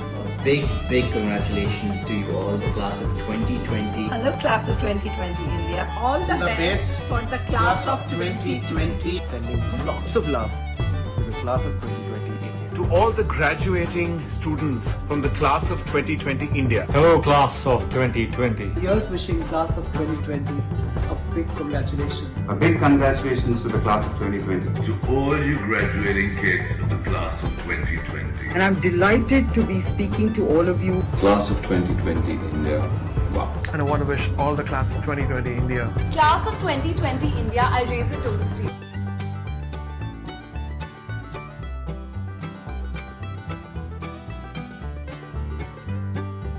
Sorry that the circumstances are so dire that you can't have a proper celebration and event. And I know that after 16 years of hard work, you all must be thinking, why now? Why us? We don't have control over these situations, but you can choose how we react to them. No matter how you're feeling right now, you have to know that the future is bright because the future is you. I feel bad that you will not have a graduation party this time, but then you have the rest of the life, and that you will ponder and reset the system. You have a huge party awaiting you, and that party is called life. You are going to pave the way for a future, for a tomorrow that is sustainable, inclusive. You, my friends, are an essential building block for the trends that are to come. We've been thrown into a virtual digital world, and who better than all of you to figure out what technological solutions are possible. Going forward into the future, you shall be the torchbearers of a new world. So go out there, work really hard, fulfill your dreams. You guys are going to make a change to the world for the better, that's for sure. 2020 is unlike anything we'd expected, and you are the first graduates to make way in this brand new world. This COVID nightmare, it'll change you in the way you look at the world, and make you more deeply sensitive, appreciate what you all have. You people are really experienced the most toughest things, and I am sure of that. You will all be prepared for your future. Please keep hope. Hope is life. It will be a great nation. For all of you, you will cherish. You might have missed out on a graduation ceremony, but here you are with the whole country celebrating you.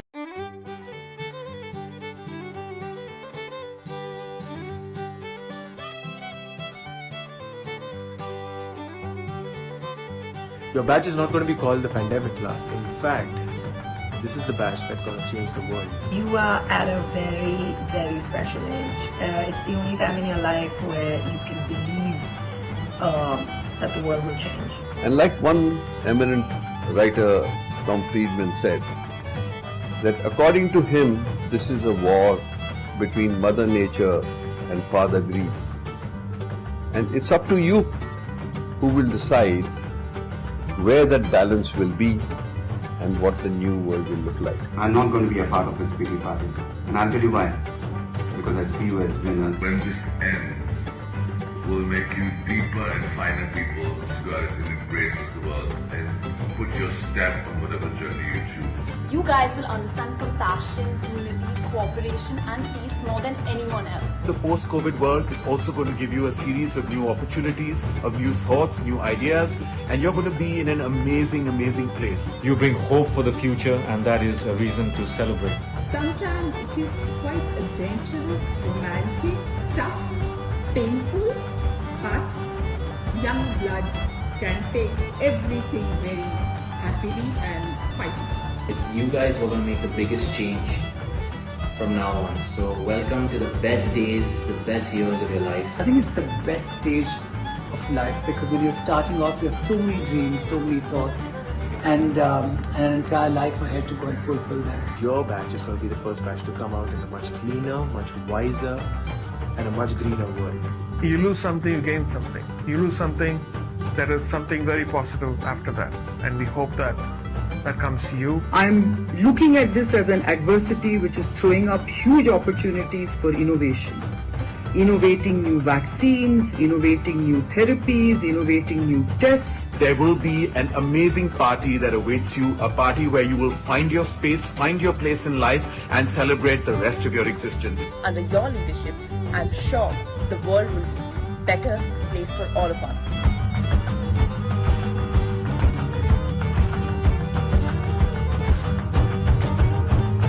I'm sitting over here to give you all my love and all my respect because you guys deserve it, all this and more. I want you to come out of this feeling stronger and more confident because you figured it all out.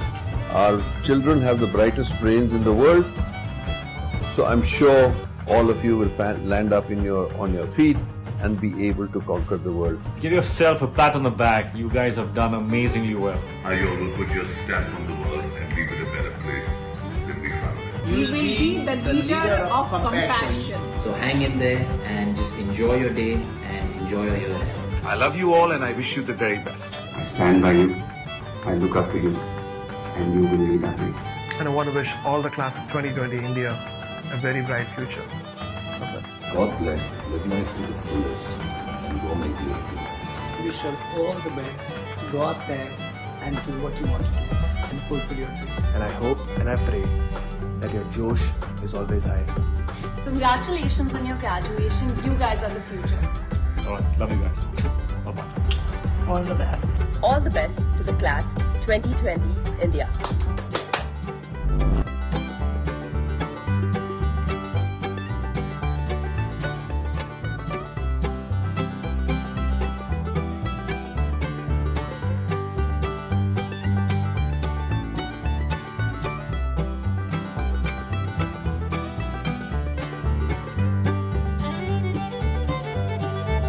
Welcome back to Edumate.tv, India's first live TV initiative focusing on higher education. Coming ahead is a very special show, The Vice Chancellor, with Professor Dr. N.K. Chakrabarty, Vice Chancellor, NYJS. An exclusive conversation of insights and inspiration with Chetan Sharma, founder Edumate.tv. Over to Chetan.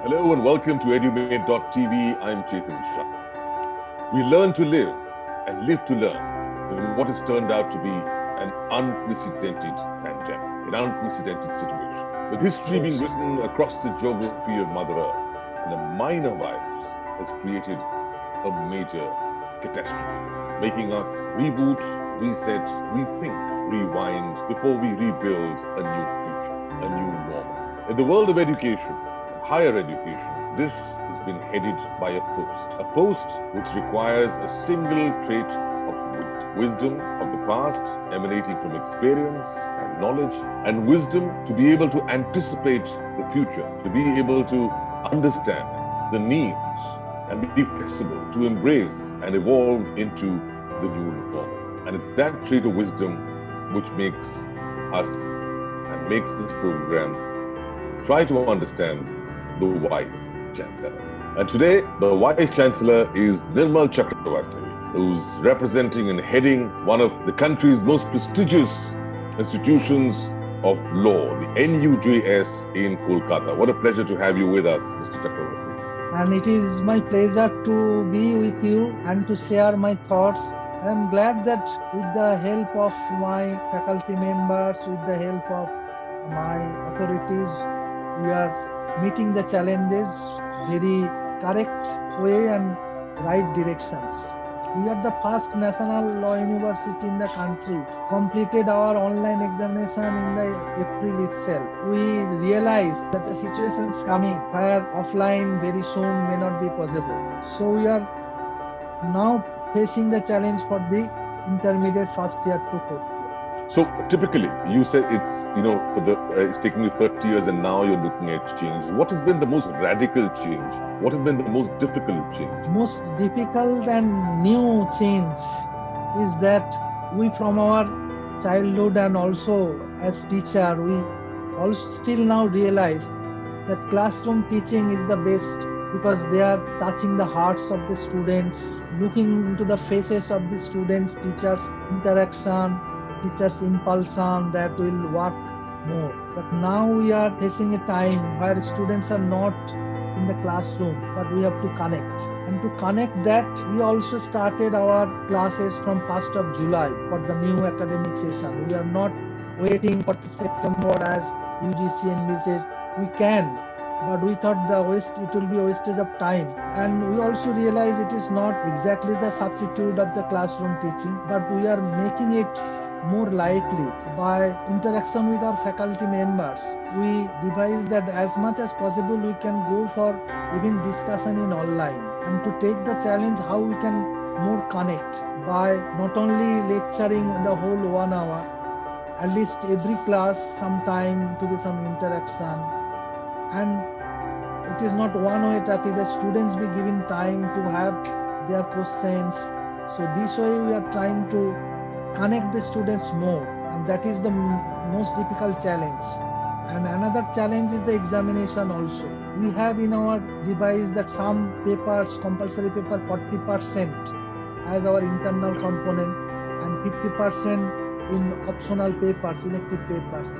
And we devise that online how we can do that. Not only project writing, but online presentations and also some viva. Target is to connect the students more and more because we are not connecting in the classroom. So that is my and our team trying to do that, connect the students more. How wonderful. The Kolkata I left in the 1980s, where I was very fortunate to have my education, was one which was highly intellectually stimulating, sir. But when it came to implementation, it was almost static.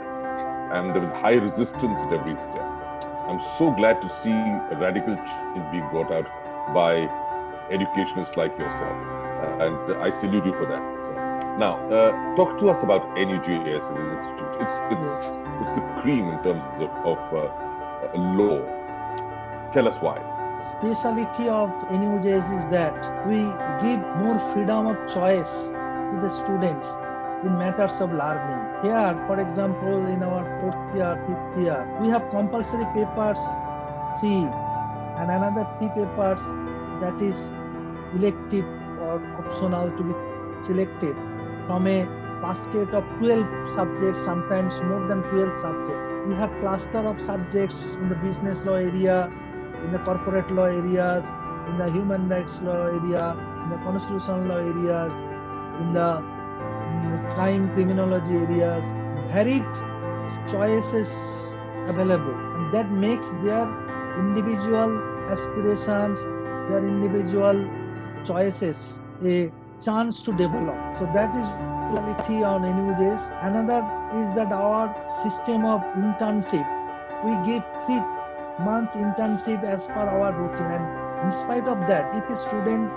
get any entire law firm chance to internship more than the 3 months, 2 months in summer vacation, 1 month winter, we give 3 weeks leave also, that you learn your craftsmanship, skill learning.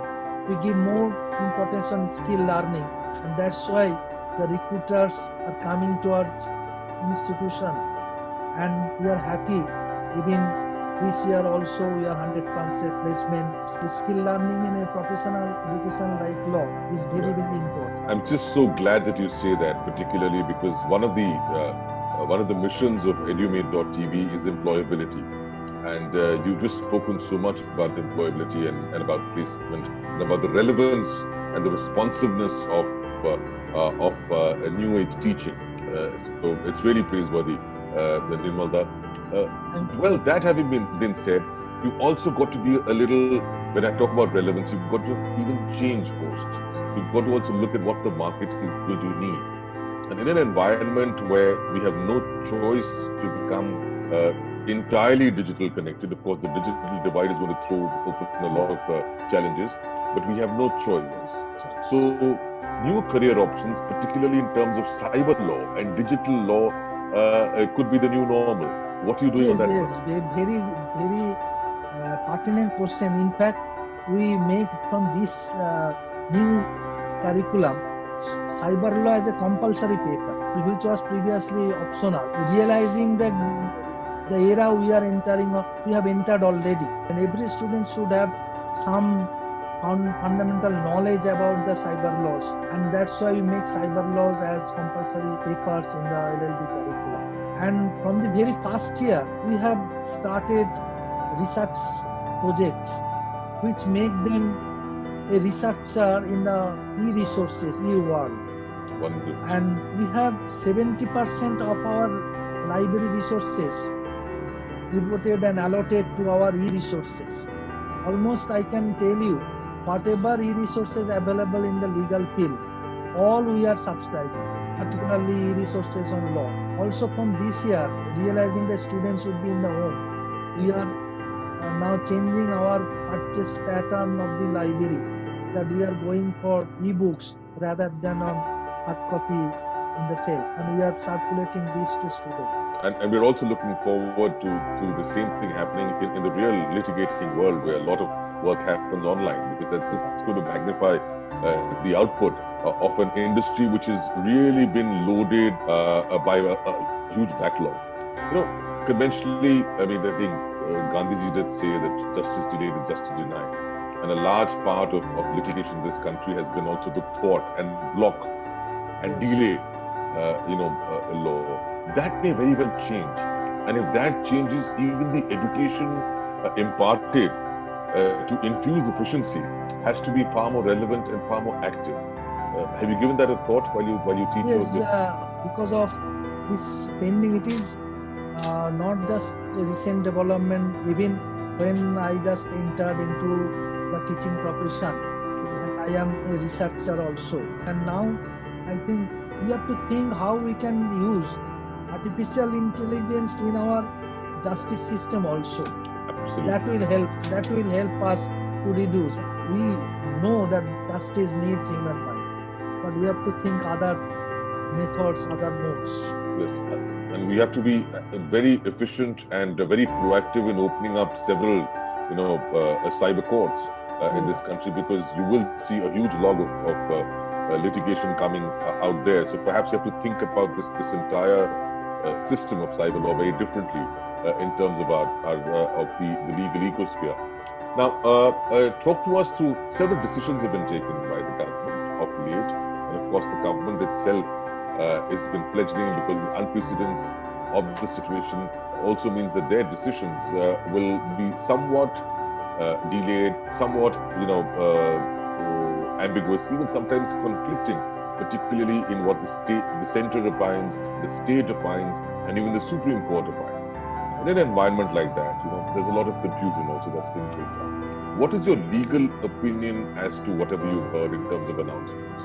Whether it was, for online education enforcement of that, whether there's been an uproar, or whether it was for scrapping of exams, where there's been, again, an opposition there. Also of opening up of institutions, also on the fee factor being paid. What is your legal opinion about this? As regards the examination system, academic calendar, new advisories given by the government, I think keeping in view the social education in India, the large number of educational institutions, traditional colleges, universities, that may be practical. But I think some institutions of excellence like us, there should be some choices to us, right, so that our autonomy we can use, so that there will be some experiments also on other ways, where there is chances to go by the normal academic calendars. Though UGC asks that September can be the beginning of the semester, we started in July. Where we can do that, but I know that in many traditional universities, colleges, that may not be possible. So that flexibility, I think, should be there. Otherwise, that advisory in general for social education, that is government advisory, is, I think, is to some extent pragmatic and practical. Now, this is also an era when you mentioned experimenting, you mentioned the exploratory. When most students are actually taking up multidisciplinary courses, they're taking up interdisciplinary courses. Now, how much of a challenge is that for specialized institutions which may not be having all that entire variety on their offerings? I think that's why UGC is advice already, and we are also that our system of this so many optional courses, and also you will be happy to know that our final year law students, they are choosing in the final year even sociological or constitutional law aspects, human rights aspect more, because they also have some their own choices of heart. And interdisciplinary economics and law is one subject that students are liking also. So this choice, more and more university giving choices to the students and facilities that interdisciplinary studies can be learned.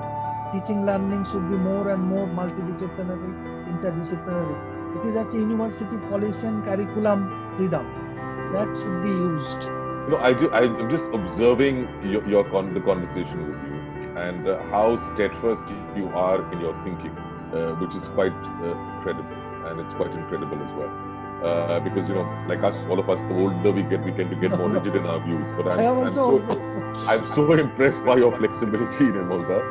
So talk to us about Nirmalda. Talk to us about Mr. Nirmal Chakravarti's career. How has it been so far? And what are the changes you have made as an individual, now as a Vice Chancellor, into your own habit? As head of any educational institutions or any department, which I started in Hooghly Mohsin College, Government of West Bengal, at Hooghly Chuchura, that when I joined, from next day I had to take the charge of headship or teacher in charge of the law school. I realize the students nowadays expect a lot of things from the institutions, from the teachers. I tried my best, and I realized if you understand the student's mind, then you can easily handle the students. Students are intelligent and obedient also, even today. Students want many things which you can do within the academic decisions also. So accordingly, I experienced my almost more than 10 years in government college, and then I joined University of Calcutta. And when I joined in Calcutta University in 96, I took the charge of headship in Calcutta University 2002 to 4. That experience also. And then I went to Bhubaneswar Kit Law School. That was only 2 years old when I joined in 2009. From 2009 to 2019, nurture, only second year, and I made it within the 12th rank in NIRF. And the general students, they want that there should be atmosphere where teaching learning would be enjoyable and should make them to dream.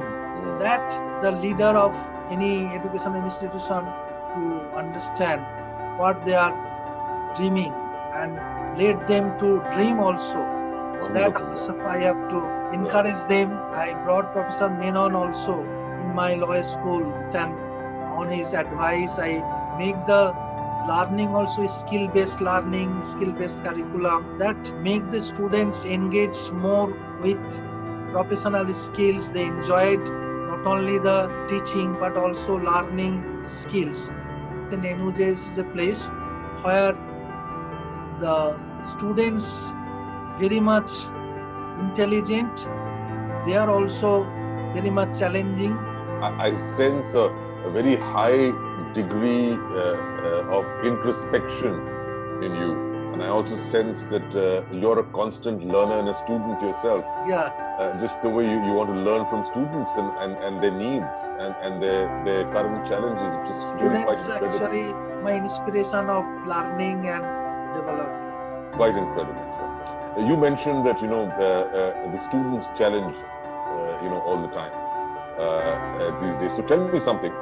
Is the examination more difficult for the student or the teacher? Now online examination, that is a challenge in the present time. But I discussed and I also advised my teachers that online examination should be made in such a manner that it will be, because in our examination system we make it open book system. Right. And in open book system you have to test their critical ability. It is not their knowledge, how they can analyze, problem solving, how they can apply law in practical problem areas, and also not only just to memorize the things. So focus is in examination not the knowledge test, but analytical ability, their understanding.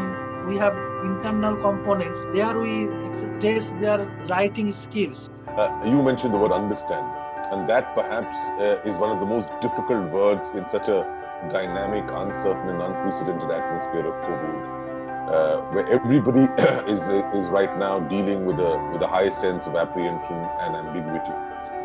Now, the various stakeholders in the education field, the students, the parents, the teacher, and vice chancellors like yourself are all at some level being tested.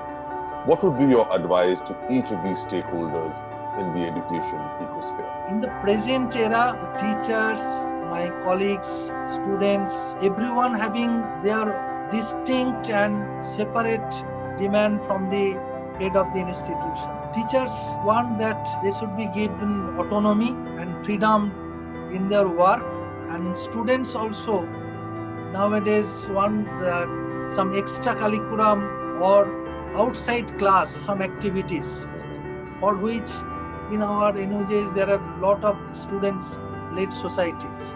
Students-driven activities like arbitration, mediation, some debates, or interrelated personalities being invited to interact with the students. And the parents, we normally having no parents meeting in the university level. But whenever parents send any email to me or they visit us, we very much give the time and welcome them.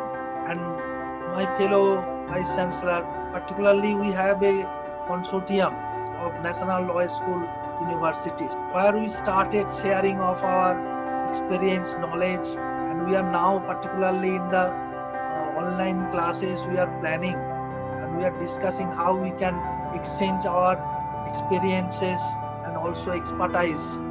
So that way we are thinking that we institutional collaboration, institutional exchange of resources. You are taking the actual life of the institutions, that how the leaders thinking the life of the educational institution, and that realization and that help your design, I think, gives or contribute to our education in the country.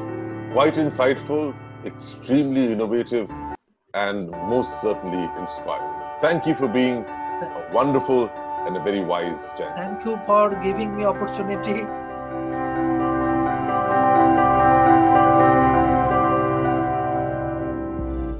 Thank you for watching this live broadcast on Edumate.tv. Stay logged on to www.edumate.tv for all the latest news and analysis from the world of higher education. And do remember, to educate better, you better edumate.